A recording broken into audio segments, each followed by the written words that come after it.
Listen carefully to the conversation and answer questions 1 to 5. Hi, Bill. This is my friend Charlotte. She's doing first year science too. Pleased to meet you, Charlotte. Annetta told me you want some part-time work. Now, I just have to complete your details on the computer. What's your surname? Johnston. With an E? Yes. Johnstone.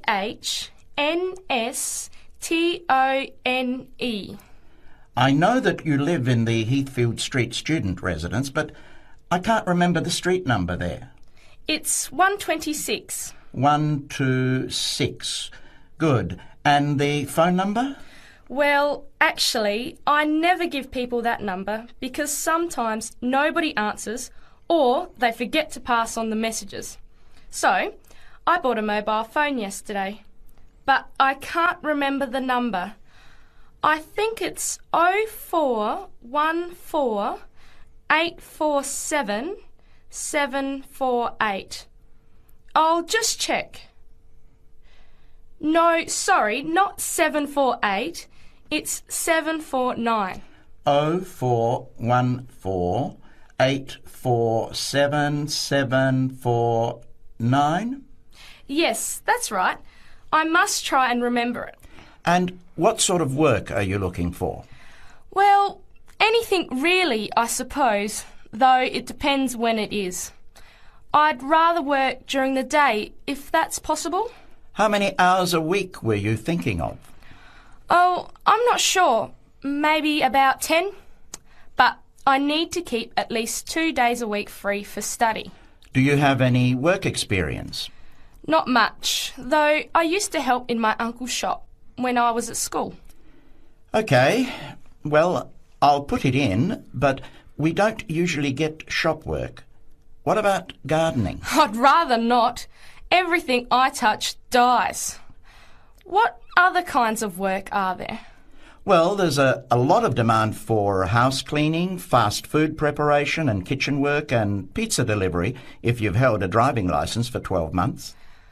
I'm not sure. Can I have a look at the vacancies while you talk to Annetta?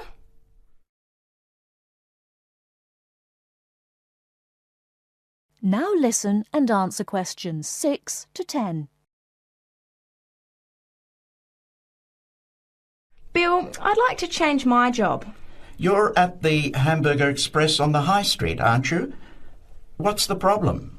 Well, I never know what hours I'm going to work. I start at 7 p.m. and I'm supposed to finish at 11 p.m, but sometimes they keep me until 2 or 3 a.m. Yes, that is a bit late if you have to make a 9 a.m. lecture the next day. And the other thing is the pay. They're supposed to pay me on Thursdays, but they never pay me on the correct day, often not until Friday or Saturday. A few weeks ago, I had to wait until Sunday. They said their son was sick, so they couldn't get to the bank, but they're always making excuses. Yes, that doesn't sound too good. Would you be interested in pizza delivery? You need to have a driving licence. Yes, I've got a licence, but I think I'd like to change from working in the evening. Are there any day jobs available? Well, as I told Charlotte, there are several cleaning and gardening vacancies. And this childcare job that just came in this morning. Do you like children? Yes, I do, actually. What's the job? Let's have a look. Collect the boy aged 4 from kindergarten at 3 p.m. Pick up the other 2 girls who are aged 6 and 9 from the primary school at 3:15. You take them home and look after them. The parents will be home by 7. That sounds quite good. What about the pay? It's the same as you're earning now, 4 hours a day, Monday to Friday, so 20 hours a week. You need to contact Mrs. Alicia Thompson.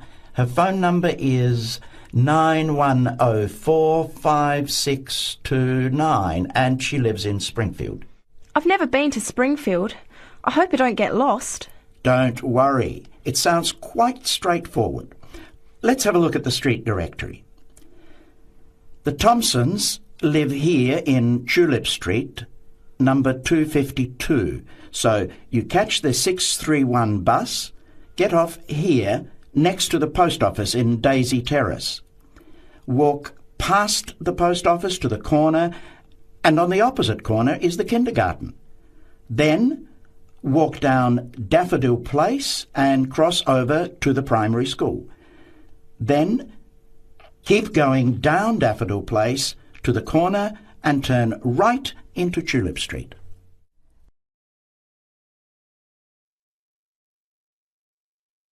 Now listen and answer questions 11 to 14. The valley and estuary of the River Treloar forms an unspoilt, beautiful landscape, rich in both wildlife and sites of historic interest. There are many ways to explore the area, and public transport links are good. It is possible to leave your car behind and travel by boat, train, or bus, with just short walks in between stops. The Treloar Valley Passenger Ferry runs between villages along the river estuary and provides a link with a train station at Barry, which is about 10 minutes' walk from the riverside village of Calton. In the past, the river was the main form of transport in the area, and as in the past, today's ferry service operates according to nature. The river estuary is tidal, and so the ferry timetable differs from day to day, according to the times and height of the tide.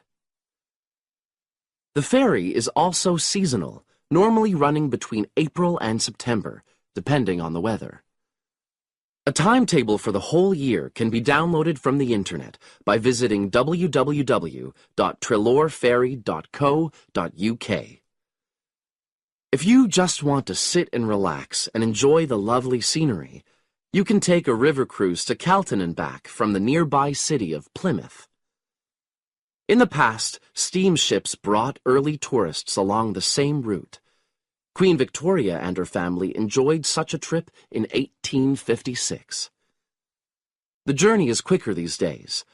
The round trip takes between 4 and 5 hours, depending on tides and weather. If you prefer, you can travel upriver by boat and return to Plymouth by train.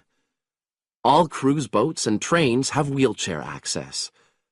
For more information and for departure times, ring Plymouth Boat Cruises on 017-528-23104. Trains run several times a day throughout the year between Calton and Plymouth, with various stops in between. They are used by both local commuters and tourists who want to enjoy the beautiful scenery.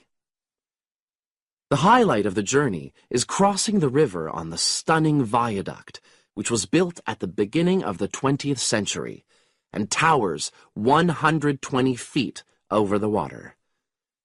It is unnecessary to book, and tickets can be bought on the train. For information about fares and timetables, contact National Rail Enquiries by phone or online. The bus service in the Treloar Valley now connects all train stations and villages in the area. Especially for holidaymakers, there's a Rover ticket which can be used at weekends and on national holidays and allows unlimited journeys on those days. The Rover ticket provides great value for money and is now even cheaper than it was last year. An adult ticket costs £5.50 a day. Senior citizens can travel for £4.50, and a family ticket for up to 5 people costs just £12. Tickets can be bought on the bus.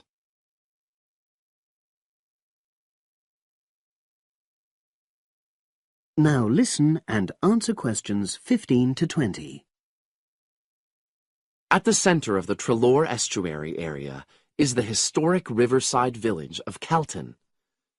The main road comes into the village from the south, and for those of you who are arriving by bus, it turns left just before the bridge and stops in the lay-by on the left-hand side. From there, it's just a short walk to Calton's various attractions. If you're arriving by car, you have to leave it in the main car park. Go over the bridge and take the first turning on the right. Then go on until you come to the end of that road. It's the only place to park in Calton, but there's no charge. If you're interested in local history, there's a museum in Calton with farming, fishing, and household implements from the late 19th century. As you come in from the south, cross the river and go straight on the same road until you reach the end. Also, on the subject of history, you can go and see the old mill, which has recently been renovated and put back into use.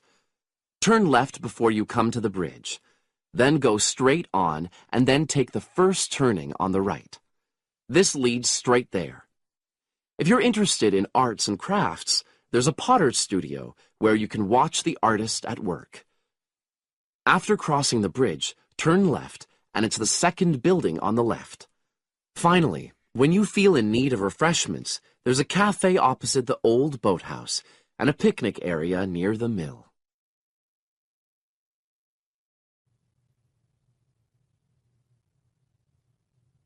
Now listen carefully and answer questions 21 to 25.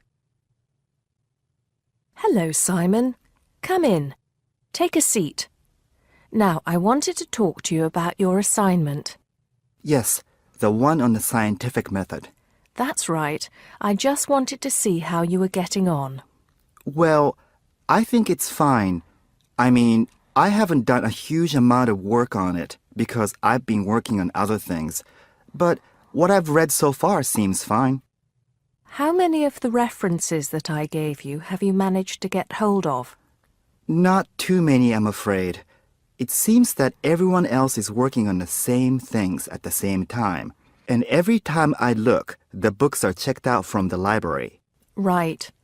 Well, I think that we can go over the main ground together now. That way, even if you don't manage to go through all the references in detail, you'll still have an overview. What has helped you most so far? I've managed to have a look at 3 of them. I thought that Johnson made some good points, but it was hard to follow the line of her argument. Bradman was simple and straightforward, and I felt as if I got a lot out of that. I wish I could say the same for Whittaker. To be honest, I didn't get very far with that. Okay, that's more or less what I'd expect. So tell me, what have you learned so far about the role of the Egyptians and the Babylonians? Yes. Well, there's evidence that the basic components of the scientific method, examination, diagnosis, treatment, and prognosis, were being used in the early 1600s BC, especially in the treatment of certain illness. Good. Yes, that's right. And the point, of course, is that that represented a considerable advance over relatively simple, non-empirical approaches, which usually attributed anything unknown to the actions of the gods, etc. Of course, the Egyptians and Babylonians did this as well, but what we see emerging here is a willingness to base opinion on systematic study of the real world, which is at the root of the scientific method. I see. Right, yes. And then that reappears later. Yes, although don't get carried away with the idea that it was a simple process of development. By the time we get to ancient Greece, let's take the period towards the middle of the 5th century BC, the rules governing the scientific method were practiced on a widespread scale, but there were still many people who believed that real truth could only be acquired by pure rational thought. Plato, of course, had a great influence on the development of the scientific method during this period. Through his academy. That's right. But then, as we know, a great deal of understanding of the scientific method disappeared as the old world order collapsed. It wasn't until the Middle Ages, sometime before the 11th century, that several versions of the scientific method emerged from the medieval Muslim world, all of which stressed the importance of experimentation in science. Right. I think I've got the historical timeline.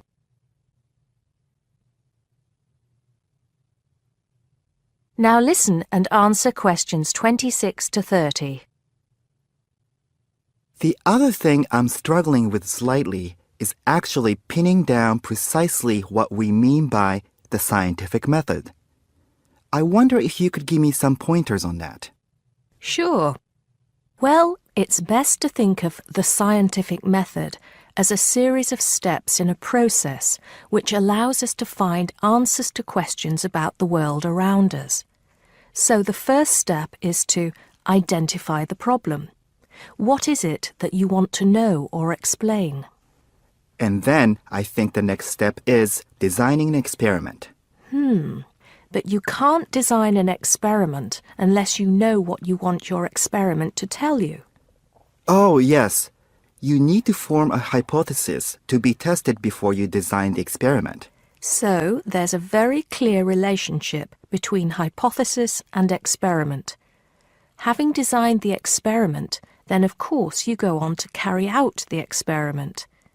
The particular procedure you follow, the protocol, will differ from experiment to experiment, but the underlying principle is the same. You analyse the data from the experiment in order to confirm or disprove your hypothesis.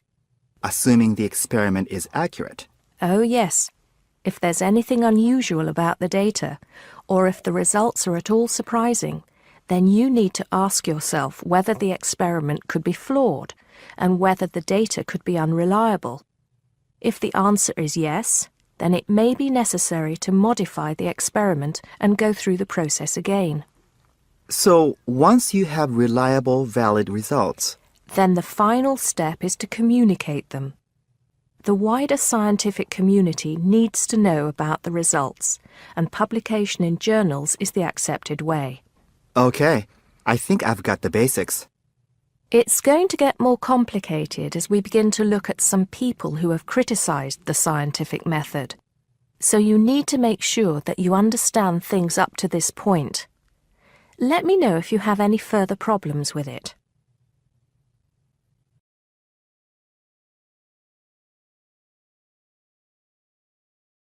Now listen carefully and answer questions 31 to 40. We're going to look today at some experiments that have been done on memory in babies and young children. Our memories, it's true to say, work very differently, depending upon whether we are very old, very young, or somewhere in the middle. But when exactly do we start to remember things? And how much can we recall? One of the first questions that we might ask is, do babies have any kind of episodic memory? Can they remember particular events? Obviously, we can't ask them, so how do we find out? Well, one experiment that's been used has produced some interesting results. It's quite simple and involves a baby in its cot, a colourful mobile, and a piece of string. It works like this. If you suspend the mobile above the cot and connect the baby's foot to it with the string, the mobile will move every time the baby kicks. Now you can allow time for the baby to learn what happens and enjoy the activity. Then you remove the mobile for a time and reintroduce it sometime from 1 to 14 days later. If you look at this table of results, at the top 2 rows, you can see that what is observed shows that 2-month-old babies can remember the trick for up to 2 days, and 3-month-old babies for up to a fortnight. And although babies trained on one mobile will respond only if you use the familiar mobile, if you train them on a variety of colours and designs, they will happily respond to each one in turn. Now, looking at the 3rd row on the table, you will see that when they learn to speak, babies as young as 21 months demonstrate an ability to remember events which happened several weeks earlier. And by the time they are 2, some children's memories will stretch back over 6 months, though their recall will be random, with little distinction between key events and trivial ones, and very few of these memories, if any, will survive into later life. So, we can conclude from this that even very tiny babies are capable of grasping and remembering a concept. So, how is it that young infants can suddenly remember for a considerably longer period of time? Well, one theory accounting for all of this, and this relates to the next question we might ask, is that memory develops with language. Very young children with limited vocabularies are not good at organizing their thoughts. Though they may be capable of storing memories, do they have the ability to retrieve them? One expert has suggested an analogy with books on a library shelf. With infants, he says, it's as if early books are hard to find because they were acquired before the cataloguing system was developed. But even older children forget far more quickly than adults do. In another experiment, several 6-year-olds, 9-year-olds and adults were shown a staged incident. In other words, they all watched what they thought was a natural sequence of events. The incident went like this. A lecture, which they were listening to, was suddenly interrupted by something accidentally overturning. In this case, it was a slide projector. To add a third stage, and make the recall more demanding, this accident was then followed by an argument. In a memory test the following day, the adults and the 9-year-olds scored an average 70%, and the 6-year-olds did only slightly worse. In a retest 5 months later, the pattern was very different. The adults' memory recall hadn't changed, but the 9-year-olds had slipped to less than 60%, and the 6-year-olds could manage little better than 40% recall. In similar experiments with numbers, digit span is showed. You now have half a minute to check your answers.